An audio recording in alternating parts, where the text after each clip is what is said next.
Hi! Someone said something I don't agree with. I am so offended. I need a safe space.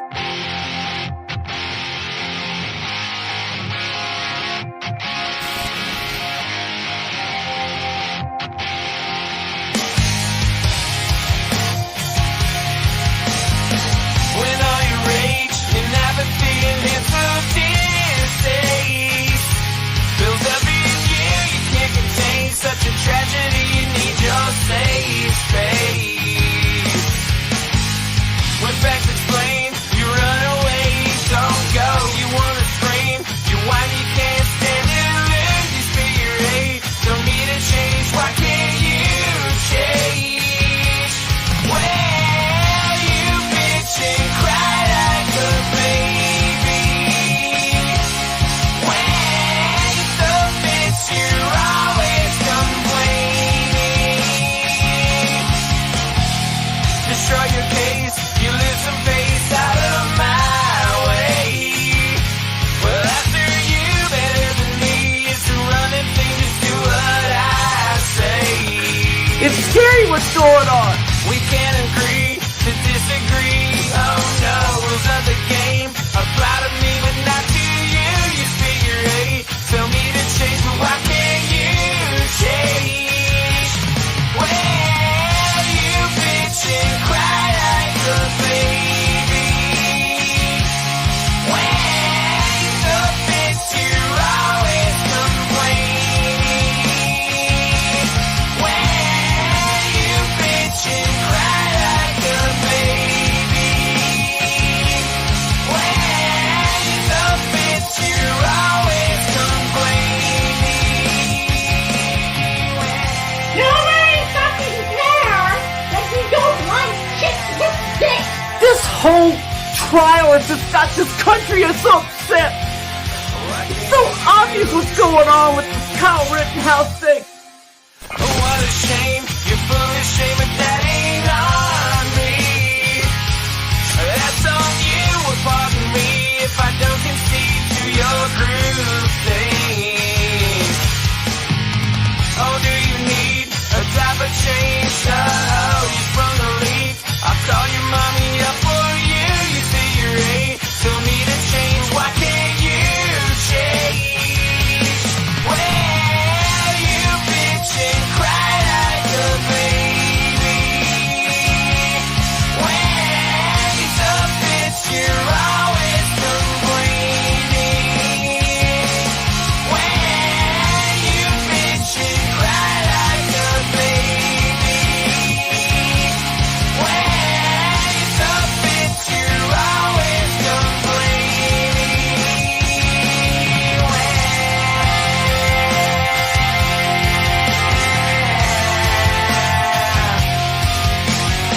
Hello, happy Thursday night, and welcome to Creative Chaos.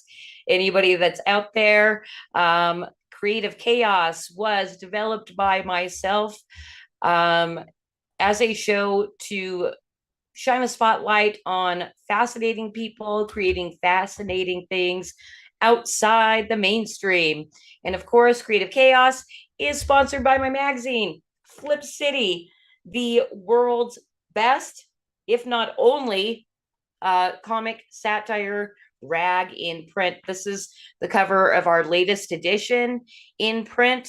Well, one that I have physically in my hands because volume 20 is at the printer now and should be hitting mailboxes in the next few weeks. So we're super excited about that. I didn't have anything really prepared, except for I want to thank all of the readers of Flip City Magazine. You guys are who we do it for and the only reason we exist. So thank you so much to all our readers that subscribe. If you're interested in checking Flip City out, you can go to flipcitymag.com. You can read a free magazine there, and then come back after you get those free laughs, come back and subscribe or even buy some of our past editions.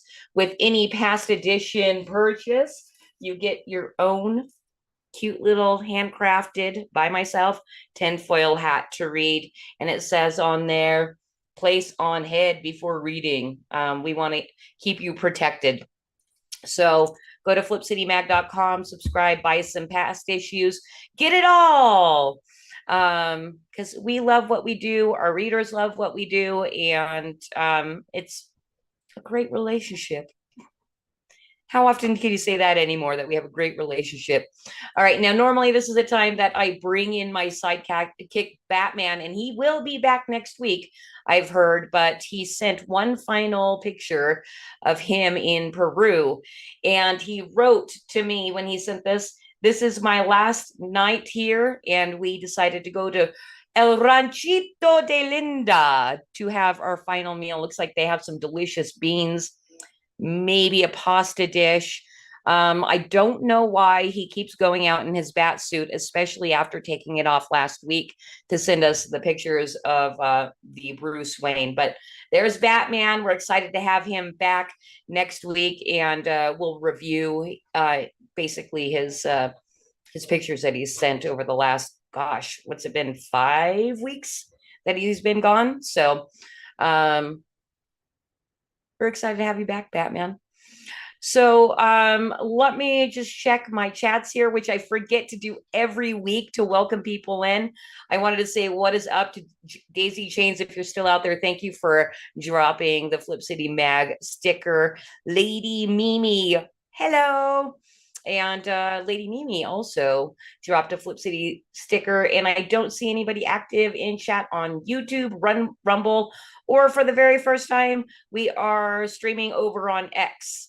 So we'll see how many viewers we get over there. And George Washington X says, Batman in Peru? Who's watching Gotham? Where did that come from? Is that on Phil? Anyway, you know, I'm wondering if I have problem with Rumble chat and I'm not seeing things that come up on Rumble. Anyway, so yes, Batman is in Peru, but he will be back in the States probably within several hours, in transit in his bat plane. All right, so let's go ahead and bring in, also everybody that happens to be out there on any of those 4 platforms, it would be super helpful if you would like, share, and subscribe. And hello to Classical Chick over on Pilled as well. Thank you for popping in. So tonight our guest is Daniel P. Riley, and he is an American novelist, writing coach, and editor who made his first foray into comic books with his manga-style adaptation of his sci-fi samurai series, Josei. Owner of Whimsyland.org, literary coaching services, Daniel helps creators refine their projects in between writing his own works and spending time with his beloved daughter. He can be found every Friday on Iron Age Nights on YouTube, chatting and joking with indie creators and or drinking enough bourbon to impress even Orson Welles. So let's bring in Daniel and say hello. Hey, Daniel. So I was going to DM you to see if I pronounced your samurai book correctly, but I actually embrace embarrassing myself. So just said I. Did I say it right? Please tell me. Pretty close. It's Okay. it's Jisedai. It's Jisedai. in Japanese, it's second generation, or colloquially next generation. Okay, I was trying to think of how you speak Japanese and what syllables they like emphasizing. I got it wrong. No, you were pretty close. A lot closer than some. I've heard all sorts of interpretations of it. It's what I get for choosing something that nobody knows anything about. Right. I actually had somebody that I'm going to have on in a few weeks send me their comic book, and I did not know how to pronounce that, but it was actually an English word I'd never heard before, so I was able to look it up today, so I can pronounce it right when we do that. So where I really wanted to start with you, because you say you drink enough bourbon on Friday nights to impress even Orson Welles. And so I was curious, are you drinking tonight? I am having one glass, yes. Now, are you good at sticking with that? Yes. Okay, because I'm very bad. If I start drinking and I want more, I never stop. Well, And tonight I'm by myself. If I was at a party, yeah, I probably wouldn't stop. And Friday night, it's Friday night, and it's Iron Age nights, so I'll drink as much as I want. that's right. And over on Iron Age nights, you're the guy that just likes to kind of kick back, take it all in, and kind of throw in your humorous statements every once in a while. Yeah, I'm kind of the dry wit and a little bit of wisdom. And then, so you also said it was bourbon you like drinking. Do you also enjoy a wide range of whiskey and or scotch, or are you strictly a bourbon man? I will drink quite a bit of rye. It really doesn't matter which. I just prefer bourbon. I think I prefer bourbon as well. Well, we can get off the drinking talk now. So, tell me a little bit about your graphic novels. Oh, well, Jisedai is the comic adaptation of my novel series. So the story is about a young man who is raised to be an interesting concept, which is a corporate killer or corporate assassin. His job is to take out the competition from, rivaling corporations in this futuristic kind of over capitalized to the point where it's not good in any way, because they're battling each other for supremacy over this mega Tokyo. He was raised to be this thing, and not so much a person, but a living weapon. He was augmented through experimental sciences. There's a whole backstory to that. And his job is to kill on command. And that's it. Otherwise, he lives a very, I think the word is aesthetic life, like a monk, eats just what he needs to survive, trains, and does nothing else unless the corporation says, hey, go kill that guy. And then he goes out into the city and hunts them down. And during one of those ops, he is, through fated circumstances, put in the path of a young girl fleeing sex traffickers that have had her for quite some time. And something about her, and more specifically, the little critter that she's caring for while she's on the run, reminds him of who he was long before the training and indoctrination kicked in when he was a child. So he decides he's going to protect her from these sex traffickers, but it puts him at odds with his company. And so he has to make the decision to continue to defend this girl or let the corporation erase her, basically. So he ends up fighting throughout the course of the entire story, of which I'm working on the third book now. He ends up fighting all 7 of the other enhanced corporate assassins in his unit that he's lived for and worked for the last almost 2 decades of his life. Okay. Well, I would assume he doesn't have really any feelings either way for his. No. Okay. He does not, and that's an unfortunate side effect of that sort of indoctrination, is that he's not a thinking person at the time, but he's also not a feeling person at the time. And once he accesses feelings, and the more he's around this girl, he starts to experience what humanity really is with her, who's been through this extremely traumatic ordeal but has kept a certain gentle soul about her. And the Okay. more he's with her, the more he feels things, and the more he wants to explore feeling those things and becoming something else.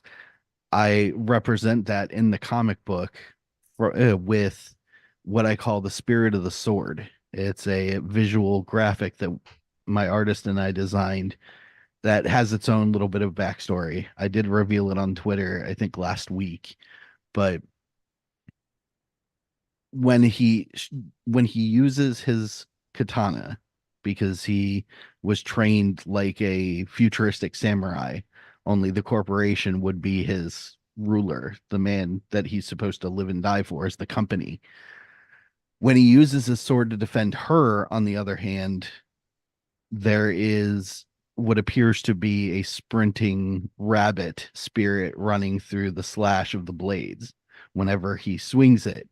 And that's accessing a part of his personal soul and expressing that in his defense of this girl. It's like the step towards becoming more of a person and not just a living weapon. That's really cool. How long have you been working on the story, and what's your plan with it? Jisadai is 2.5 years old as far as publication is concerned, but I was working on it for a year beforehand. I have 18 books outlined, 6 arcs of trilogies. Okay. So this is something that can last you the rest of your life. Oh yeah. All right. Or at least 20 years. All right. Well, I Whichever guess, comes first. Yeah. well, let's hope it's more than 20 years. You never know. You don't seem like an old guy to me, ready to croak. I am turning 45. Dang. You're holding it together, brother. Doing my best. I think I said that the first time I met you too. I was like, you don't look that old. Yeah, I get that. It's probably the long hair and the facial hair too. Yeah, probably. It's always very confusing because my daughter is 21. So people look at us and half the time they assume we're dating. And I'm like, no, this is my daughter. Ew. Yeah. My daughter is 21 as well. And she's dating somebody that's kind of close to 30. And then I was thinking, I'm like, age difference. I'm like, he's okay. At least he's still closer to her age than my age. Mm-hmm. So I think if it was closer to my age than hers, I'd be a little freaked. I think, yeah, there was at one point in time years ago, there was a thing going around social media about the acceptable age difference of people dating. And I think it was half the sum of the girl's age plus 8 is the acceptable range. Half the sum of the girl's age plus 8. Yeah. So So if there would be she's like 20, if she's 20, then she can marry a date a 38-year-old, and that's acceptable. no, if she's 20, then it's like 18 to 25 is the correct range. Oh, okay. I don't know the math. Don't ask me. I'm a writer. Right. Well, and I think it also depends on the maturity of both parties. My daughter has always been the type that everybody thought she was older than she was by a couple of years. Even when she was a toddler and talking like a toddler, people would look at me like I was a terrible mother, because she talked like a toddler but looked like she was 5 or something. Poor kid. Yeah, she's tall. Oh All well, right. Well, that's good. it is. Well, it's good for her, right? Hmm. And she's tall and has a really high metabolism, so she gets to eat whatever she wants, stay thin. I swear I'm not jealous. No. Yeah, she's lucky. My Yeah. daughter would be jealous. She's so frustrated that she's short. I don't know. Dudes like short girls too. Have you ever told her it'd be way worse if she was a guy and Yeah, short? yeah, we've had that conversation. Okay. I'm 6'3", so I think she was hoping to be closer to me, and she's like a full foot shorter than I am. Oh, that's so cute though.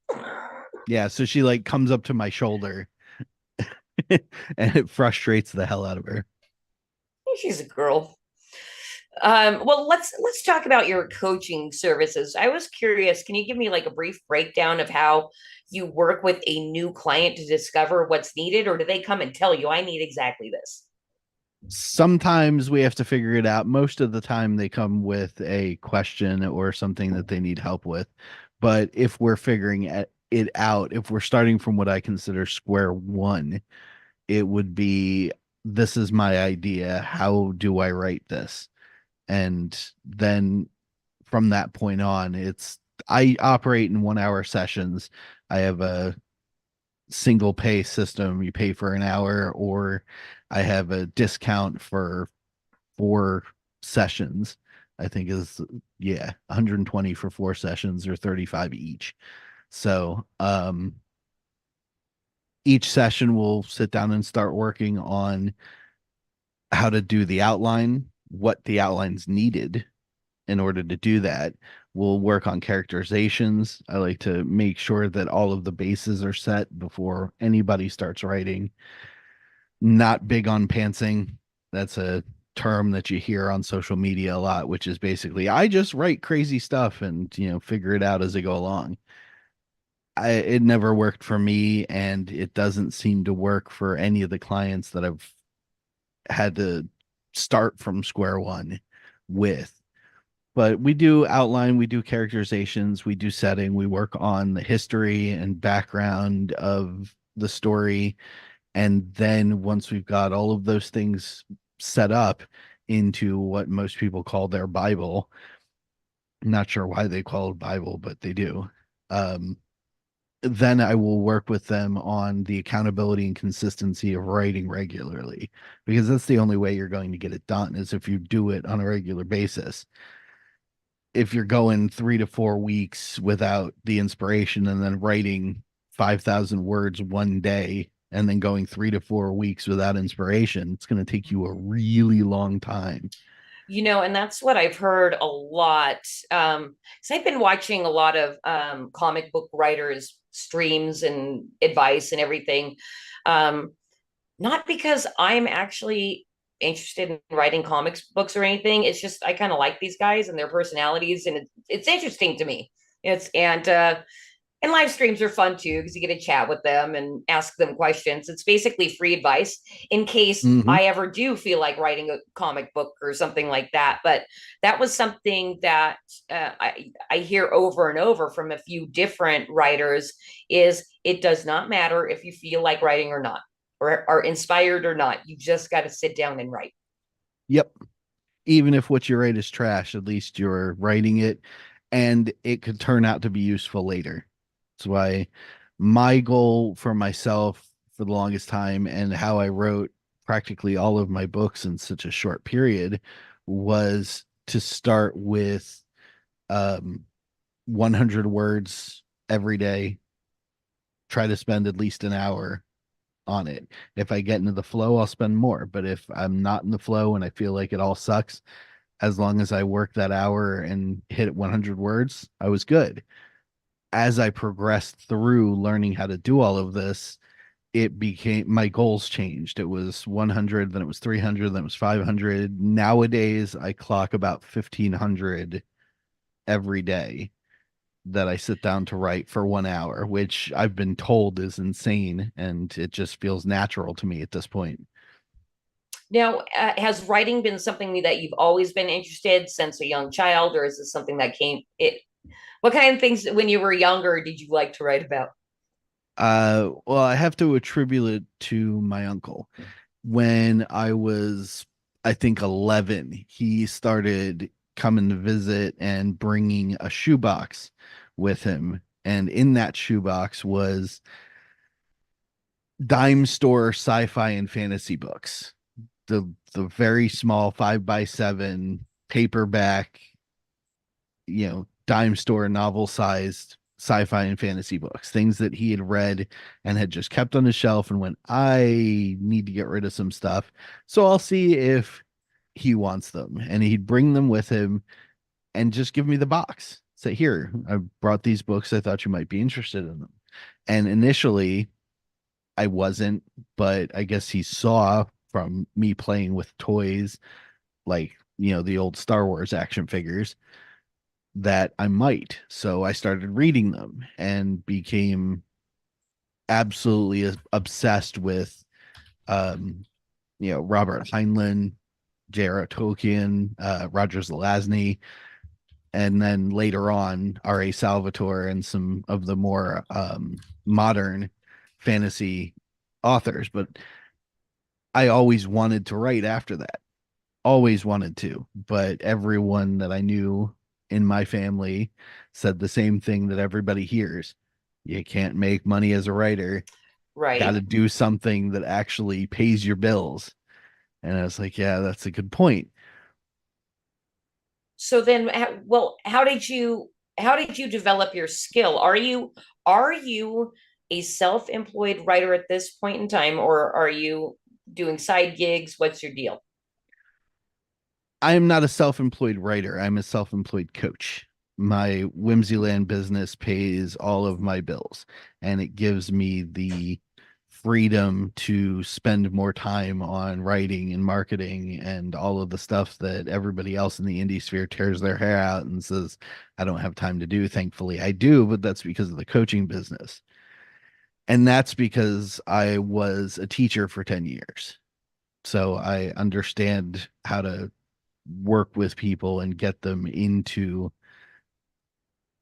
that pathway to learning something new, because I've done it for so long. Well, that's fantastic, actually, that you've been able to build your coaching business. How long have you been working on that, by the way? 3 years. Really? Mm-hmm. What were you doing before that? Well, like I said, I was a actual public education teacher for 10 years. Then the COVID epidemic occurred, or the COOF, or whatever we want to call it. You can take the soft route, or we can take the hard route. Your call. I've gotten in trouble for constantly referring to it as the Wu flu before. So, oh, dude, you can bag on COVID all you want. Cheers to on that. This channel. Yes, absolutely. Holy moly. Gosh, it's been a while since I heard Wu flu, though. That one kind of escaped my memory, that we were all calling it that for a while. Yep, the Wu flu. Yeah, Yep. so that happened, and my area, which is Pennsylvania, East Coast, the cities are all extremely Democrat, and the rural areas are all extremely, Republican and conservative.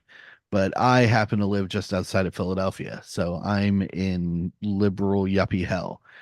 And had been quietly passing under the radar for a decade as a teacher until the COVID stuff happened.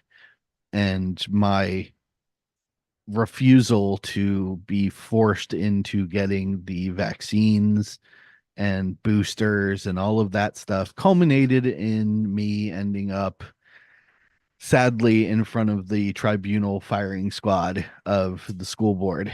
So it is what it Oh, is. kind of sounds like an interesting story, though. I, It was now, were a you weird one. stressing? Were you stressing about it at the time, or you're like, I'm just, I'm holding firm to this. What happens, happens. Well, they were a bit sneaky about it. When speaking to the rep who didn't agree with anything that I was putting my foot down on, so they kind of set me up for it. We had entered into a couple of smaller meetings for dialogues about how we would resolve this issue. And then suddenly I go in for another meeting and I've got the entire school board at a table in front of me. They've got a lawyer standing next to the table. They've got a stenographer on the other side with all the equipment laid out. And the superintendent is in a chair in the side of the room, as far away from everything that's happening, going like this. Mm-hmm. So we got about 10 minutes into the lawyer's review of all of the information and all of the transcripts of all of our meetings before I stood up and said, look, I don't want to waste your time. I don't want my time wasted either. Not changing my stance on this. I asked for a religious exemption. You denied it. I'm not going to sit here by myself at this table on the other side of this room. See ya. Yeah. Well, so you're in, I'm sure it's just gotten worse as far as what public education is now. Did you enjoy being a public education teacher, or were you kind of shocked at the students you were receiving? When I was a student teacher, yes, but that was over 10 years. Actually, by now it's been almost 15. So it was a bit of a different world. When I was student teaching, I was very excited. When I got into it and actually started getting my own classroom, very excited, but the luster fell off of that real fast. Mm-hmm. It's a weird world. It's a very weird world to walk into, and it takes a bit to get used to it. At least in my district, I don't know, it might be the same everywhere, but I haven't really traveled into other school districts to find out much. But in mine, in between classes and during recess periods and whatnot, the teachers in each specific section, because for some reason our schools were set up like squares and each floor was a sector, basically. They would all come out into the middle and just cluck like hens, like just with each other. Mm-hmm. And I was never interested in any of that. So I was in my room doing stuff. And because I never came out and got involved in the gossip game, I wasn't really well received by the rest of my peers. Right. I just wanted to come in, teach kids, and go home. Yep. That sounds about right. I'm kind of shocked. I never was a teacher, although I did do preschool for a while, which I really enjoyed. Preschoolers are just a blast. They haven't been ruined yet. Mm-hmm. Oh, they're fantastic. They love to learn things, and they're just such a joyous gaggle of kids. I did that too for a couple of years. I had wanted to continue to teach, so I tried private institutions, and I ended up working with a couple of childcare centers that did preschool education and extended education, some homeschool style programs, which were really interesting in the time. And me and a couple of other of the teachers actually wrote a curriculum that taught parents how to teach their kids if they want to homeschool. That is absolutely, I think that's something that needs to be done. If you have a child that's in preschool, that should be curriculum for the parents with children in preschool. That is going to Absolutely. help children, help parents through the rest of the public education system, maybe. Who Or knows? it gives you the option to not bother and just continue homeschooling, which I took my daughter out in 3rd grade and never looked back. She wanted to go back for high school because she wanted to make friends and, you know, all of that stuff. So she begged me to go back for high school, but I was content to homeschool her through her entire education if I needed to. So did she do the 4 years of high school? Yes. Do you remember, was that any kind of problem?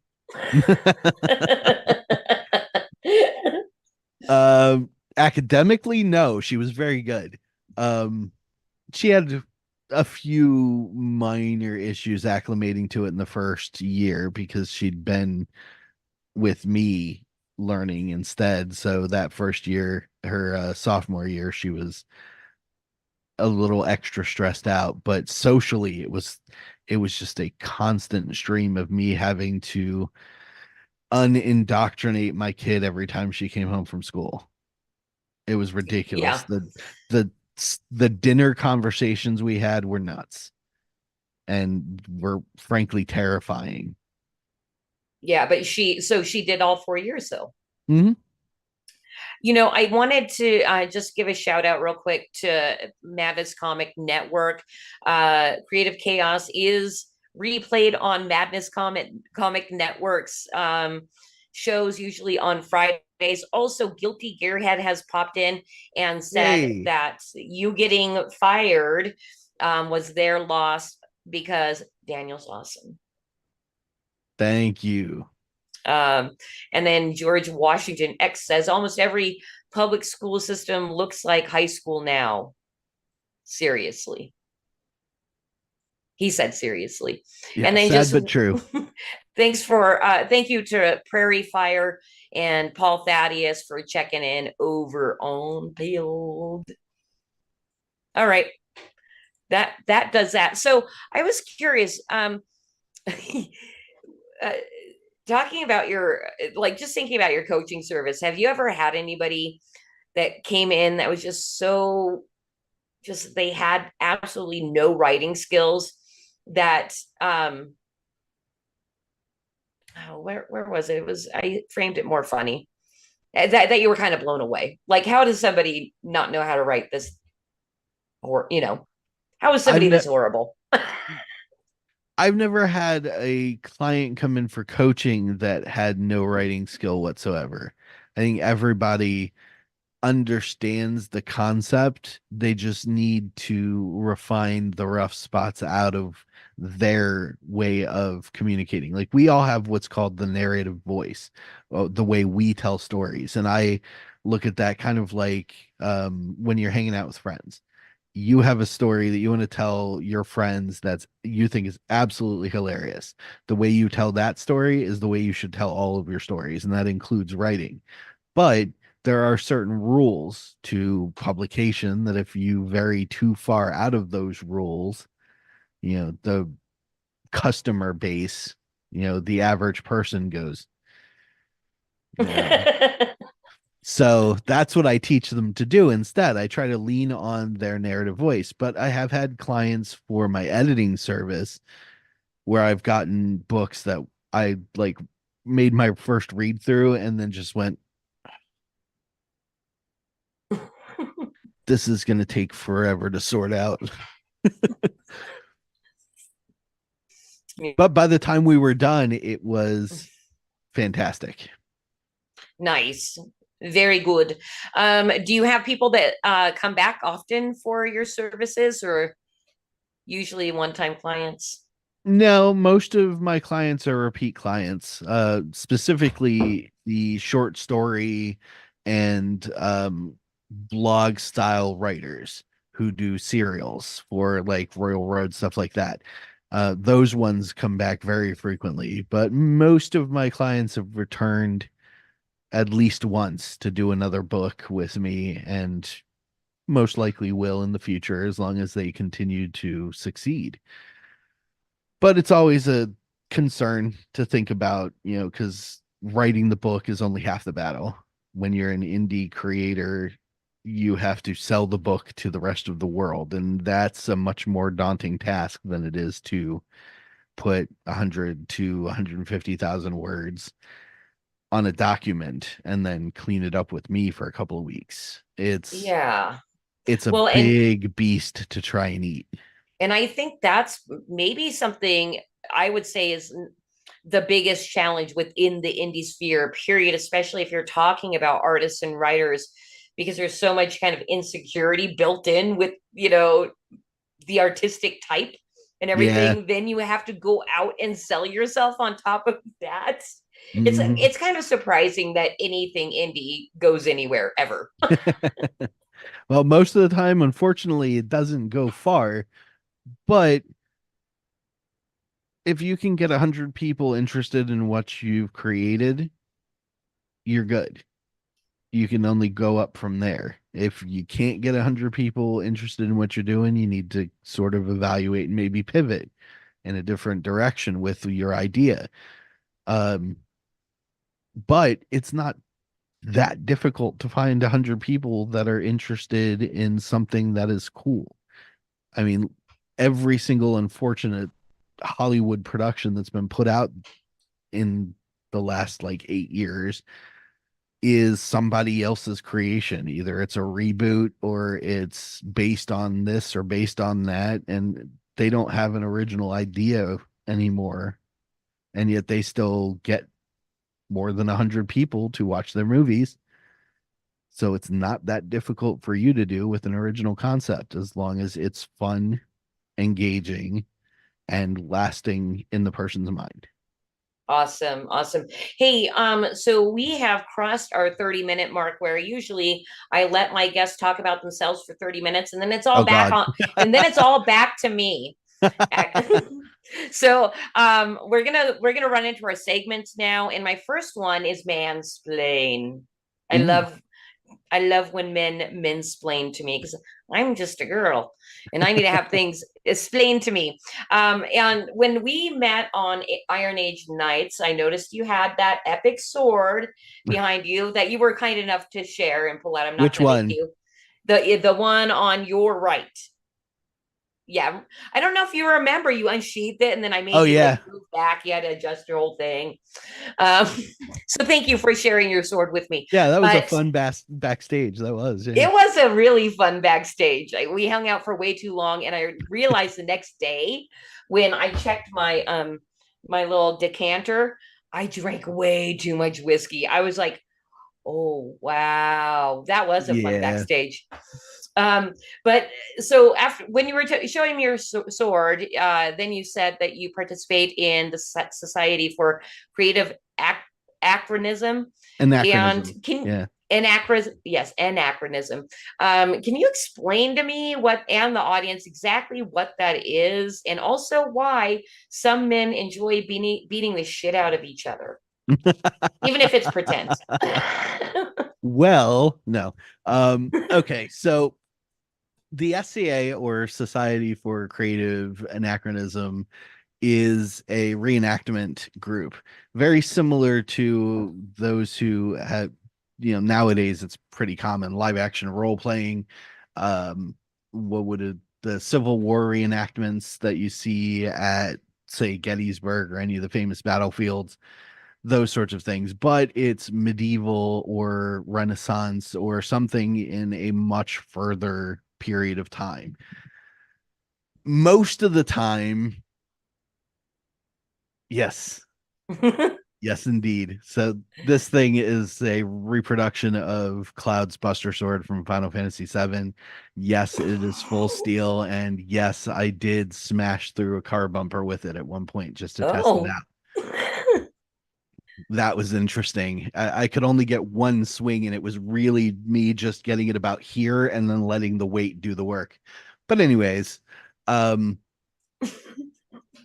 SCA, Markland, medieval reenacting, stuff like that is most of the time just a fun way to spend a weekend with friends. And for guys, we get a little too into the battle side of it all, which is very specifically designed to minimize actual damage to people, foam reproductions of accurate medieval weaponry. The Buster Sword in foam would not fly in this sort of scenario. It would actually have to be something that's medieval accurate, or Dark Ages accurate, or whatever time period that we're doing that function in. Same thing with the clothes. A lot of it is social. People will scoff if your outfit is a mishmash of different time periods and not historically accurate. So it's generally peer pressure that makes you want to do it right. Okay. Well, no, I mean, especially because, and this is no offense to you or anybody that does this kind of stuff. I think that kind of stuff kind of like, it really attracts the nerds and dorks. Oh Right? yeah, absolutely. And it's like to be made fun of by other nerds and dorks who have been made fun of their whole life, just like you. Yeah, that's the worst. Oh yeah. Social hierarchies exist in everything, including nerd stuff. Right. I mean, Civil War reenacting is a little bit more widely accepted than medieval reenacting is, only because it was such a huge part of America's history. So people who Civil War reenact and go for that authenticity, they kind of get looked at as antiquarians, historians, sometimes even college professors of history get involved in that sort of thing, and they're never thought of as the geeks and dorks. Oh, it's my only gosh. those of us who put the chain mail and plate mail on and march out into a field holding a 7-foot foam sword that get laughed at, and rightly so. And you're all okay with it. That is so funny. I Absolutely. never thought of that though, because yes, of course, I don't think anybody thinks of the Civil War reenactors as nerds or dorks, even though they're history Yeah, nerds. A lot of them are history nerds, absolutely. Yeah, that's really funny. I'd never thought of that. All right, and then but you didn't really touch on what is it about men enjoying beating the shit out of each other? Oh, primal instinct. It's just kind of what it is. That's just man tribe stuff. It's what we do. You get a group of 5-year-old boys together and take them out into the play yard, and they literally will raid everyone around them in a tight covert unit. They may not understand how to strategically do it, but they will darn try. Right. It's in our DNA to band together as boys and try to succeed at a goal. And in this case, it's beat the piss out of the other guys. Yeah. Well, that's something too, because I had only learned about this maybe, 3 years ago, because I have a friend that does it. And he was explaining it to me, and I was trying to wrap my head around, what the whole thing was. And over the years, since we've been developing our friendship, I've learned more and more about it. But he tells me, you guys really do get injured with these weapons that are not real weapons. Oh yeah, it can happen. Yeah, concussions mostly. Very, very rarely do you actually break a limb, and most of the time it turns out that whoever did the breaking, their weapon wasn't correctly created, or they cut a corner somewhere. And most of the time it's an accident. It's not intentional. It was just I put this together one weekend and never checked it before I brought it to the field. We tried to safeguard against that with coordinators who check the weapons thoroughly before they enter into play. But, accidents do happen. A lot of concussions, though.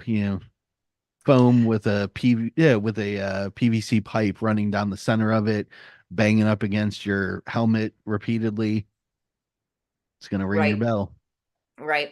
Okay, cool. Well, I really appreciate the mansplain on that. Thank you so much, Daniel. It is time that we head into Conspiracy Corner, because I've got some questions for you.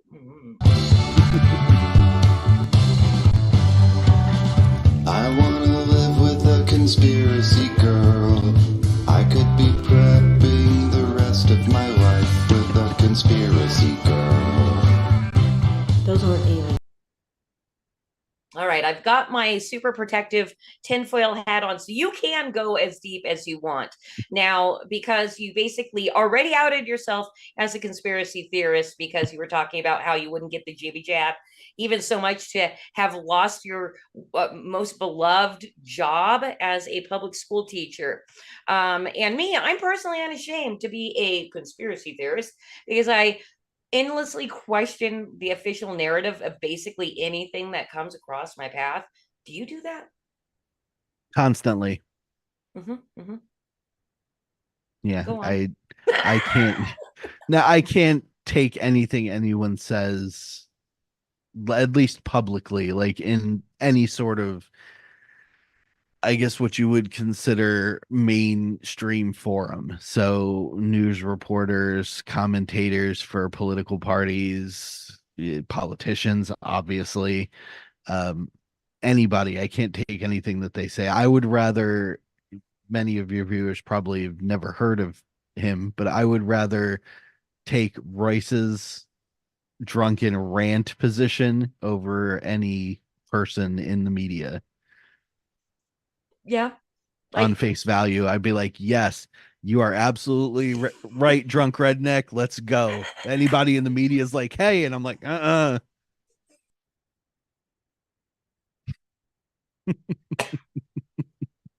um, okay, so for anybody in my audience, which by the way, just so you know, Daniel, I do not have a huge audience, but It's all good. Royce is the host of the show that Daniel's on weekly called Iron Age Nights. You can find that on A Drink with Crazy's channel, or Yep. A Drink with Crazy is what you put into YouTube and you can find him.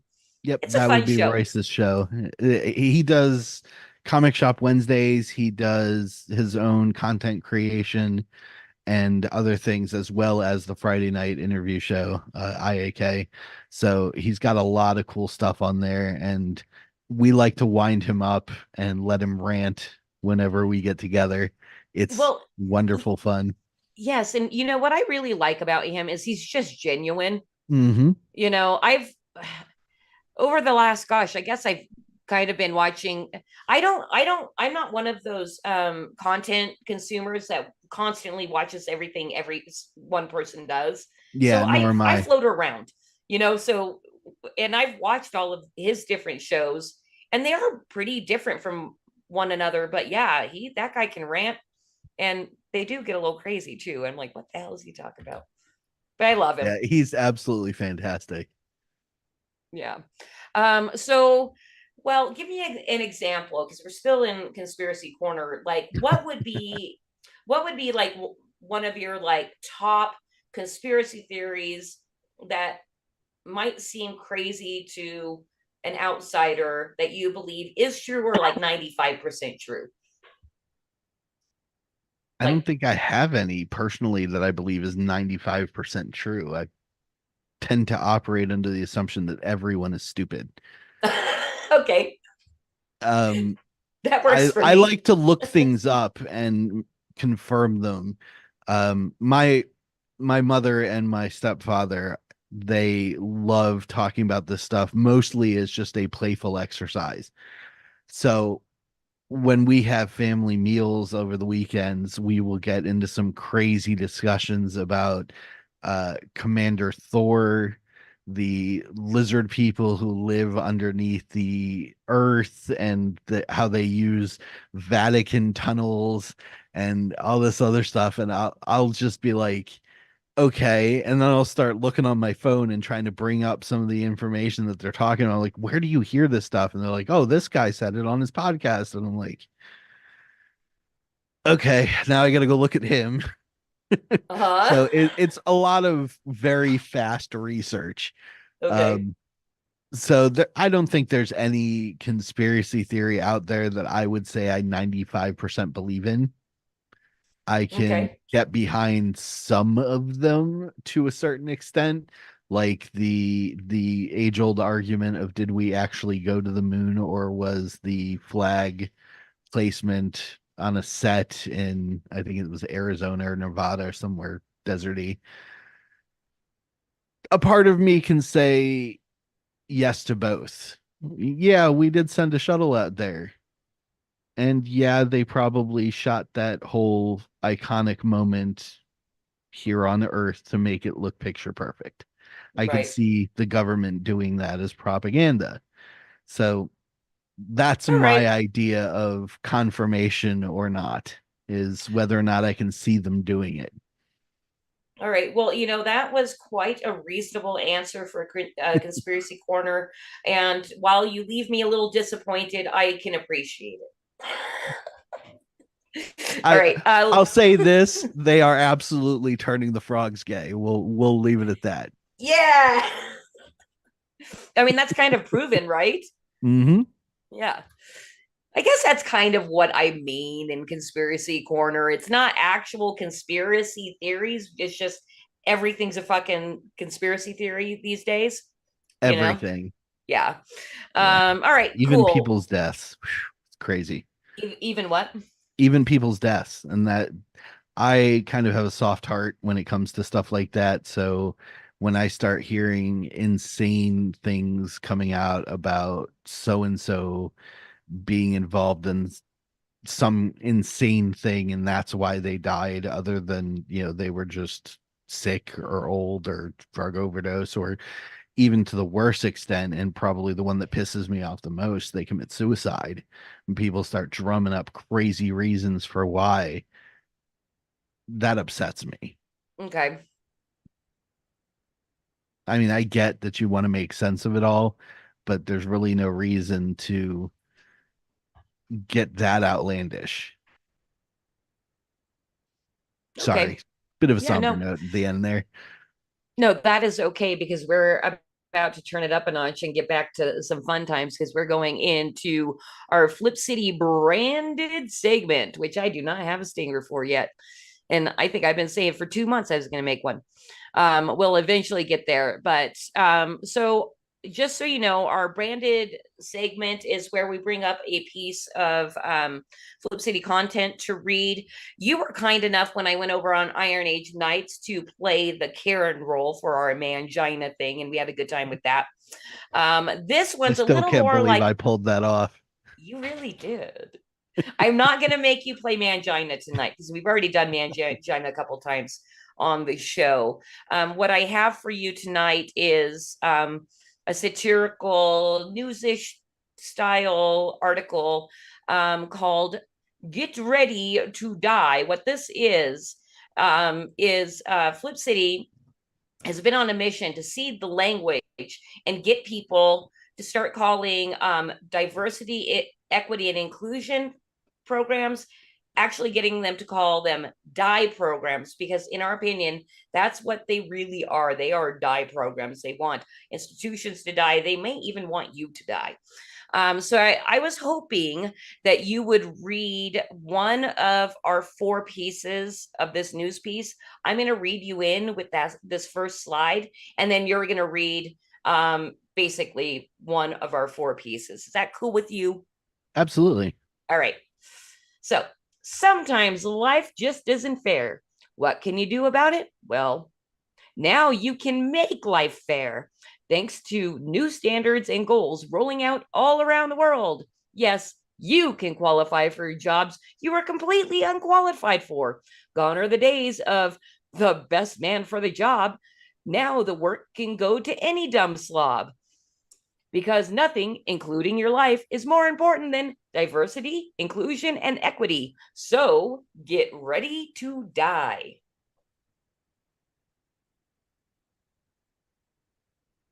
My turn? Yeah. All right. Let's see. Flight of the Unqualified.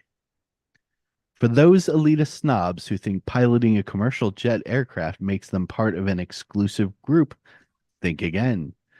American, Southwest, United Airlines, and others look to liberate the skies, competing to lead the industry in playing equity games with their paying passengers' lives. A spate of recent runway incursions and near miss incidents have eyes on the skies. For example, a close call between FedEx and Southwest Airlines planes at Austin Bergstrom International Airport in Texas in February forced an FAA safety summit. Southwest's Vice President of Diversity, Inclusion, and Equity, the actual job title, Diversity, Equity, Inclusion, Juan Suarez, have previously sent an internal memo announcing that DIE policies were the guiding force behind the airline's mission and not, God forbid, safe travel.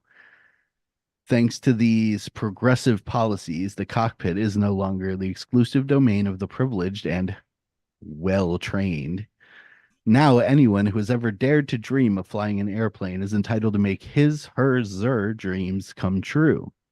It's actually easier than one might think, and much like your favorite PlayStation title, once you get going and start pushing buttons, things start to make sense.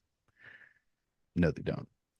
Now, while this all sounds great, it threatens to create an onboard atmosphere where pilot skills and conduct can never be questioned, poor performance is tolerated, and sissy slap cockpit fights must be allowed to play out. I'd pay to see that. Without reform, your favorite fake news outlet may soon be running these damage control headlines. Nobody said air travel was safe. Nice. And what we're going to do now, great read, by the way, Daniel. Thank you. We're just going to flip through the last few slides. And so we had train wrecks in effects. Rex effects. Banks go boom. And doctored medicine. Oh, I'm sure they're on TikTok there. So this was published in our volume 17, which was around this time last year. So if you guys want to kind of get the gift that keeps on giving, because that airline thing just, the DIE programs with airlines, it just keeps giving. So you can always flip back in Flip City issues and reread things, and you will see that kind of themes pop up over and over again that work over the years. So what do you think? Do you think we'll be successful in getting people to start calling them DIE programs? It makes sense to me. I think they intentionally did it that way because they realized that they were going to get called that. So I'm all for it. I'll start calling them DIE programs. Please do. Every day now. Thank you, because I do it all the time whenever I'm in a live chat and they start talking about DEI programs. I'm like, no, call them DIE programs. Because a good friend of mine, the same one that does the SCA, he seeds language. That is like one of his missions because he's a wordsmith. Nice. And he swears, and I believe him because I've seen him do another thing as well, but he swears he was the one to get Gaslight popularized, because he was just going in a bunch of chats and putting it everywhere. And then gaslighting became kind of a popular term. Because he's magical like that. I think he did. But yeah, I like the origin of gaslighting. That's it's a phenomenal story. I encourage everybody to look it up. Yes. It is based on the movie, right? That's the origin. Yes. Okay. Most people don't actually know that. That's the crazy part. Most people who, especially those who use it, don't really understand where it came from. It was a film meant to be a suspense thriller. It was not meant to be something that people were actually accused of doing. It was fiction. You know what shocked me is do you remember the TV series from the 90s called Northern Exposure? Oh yes.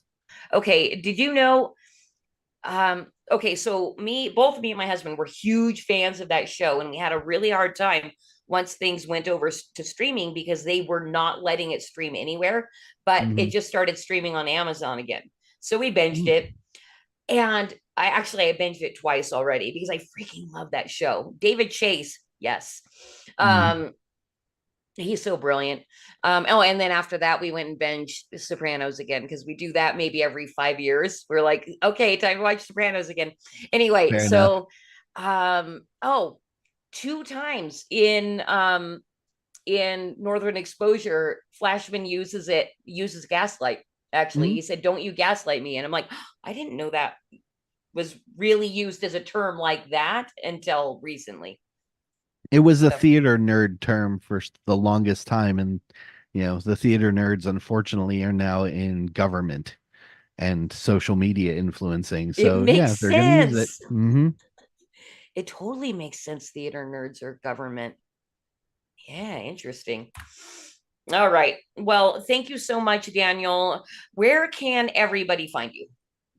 Easiest place to find me is on the Twix, as we call it on IAK, which is Twitter/X at Mr. DP Riley, and my website, whimsyland.org. I do have a link tree attached to my Twitter profile that has easy links to everything I've created and all the crazy stuff that I do. Um, but whimsyland.org is my home base. It has the same things plus all of the services that I offer and easy ways to get in contact with me. All right. And just to let you know, in the description of the video and the pinned comments where I can pin comments, I did put your link tree and I hope that's okay. Oh, perfect. Thank you. You're very welcome. I So, spent a solid 2 hours of hard work on putting that thing together. oh, really? It is actually a pretty attractive link tree. I think I I've only tried. worked on mine for like 45 minutes, so it's not nearly as pretty. Most of that effort was because I really wanted to use that background image from my comic book and could not find a color and font that actually stands out against it.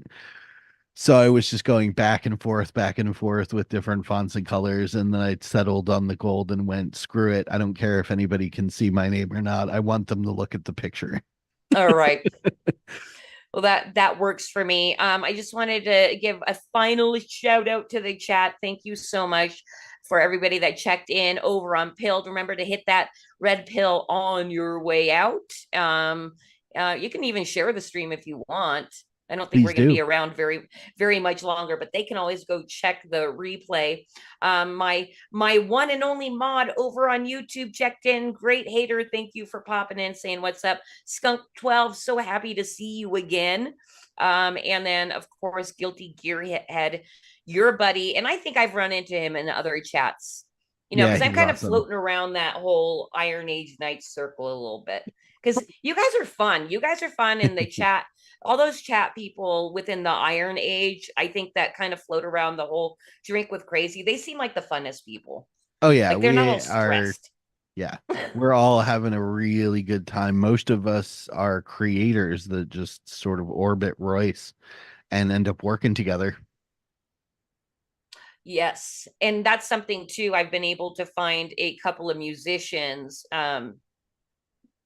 that are hanging out in those circles that have been Yep. my opening band for Creative Chaos, and they were excited to be. Very cool. It's why I love this show. It's like I'm not about like attracting the biggest names or anything like that, which isn't great for growth, but it really is. I just want to connect with other indie creators and have fun and maybe potentially collaborate in the future. Who knows? Yeah, that's my whole goal. I have a stream that I do on Sunday afternoons called The Freelancer, but most of it is just you watching me type and hopefully getting inspired to work on your project while I do it. That's the whole idea behind it, is to say, hey, on this day for 1 hour, I'm writing and you should be writing too. Okay. We talk a little bit in between, but most of the time it's just cool music playing and me going, Yep, because I checked out your stream. I think it was after I had seen that you posted on Twitter or something, so I clicked on it and it was after the case, after it ended. But I was like, what's he doing anyways? I'm like, no way. Is he literally just sitting there and typing? I am Bob Rawson on YouTube. No, it made me laugh. I'm like, I don't think I've seen anybody do this before. There are a couple of people who do. My friend Caro Brown, who works with Eric July and the Ripperverse, she also does them as ways to keep herself accountable and help others, which I thought was fantastic and was a bit of the inspiration in me doing it. I just do it once a week because it's really the only opportunity I have to sit down and stream. I'm way too busy. Nice. Well, I'm happy that you are staying on task and Doing my best. that you've built your business up enough to support yourself within 3 years. Bravo on that. That is not Thank you. easy. No, it was Um, not.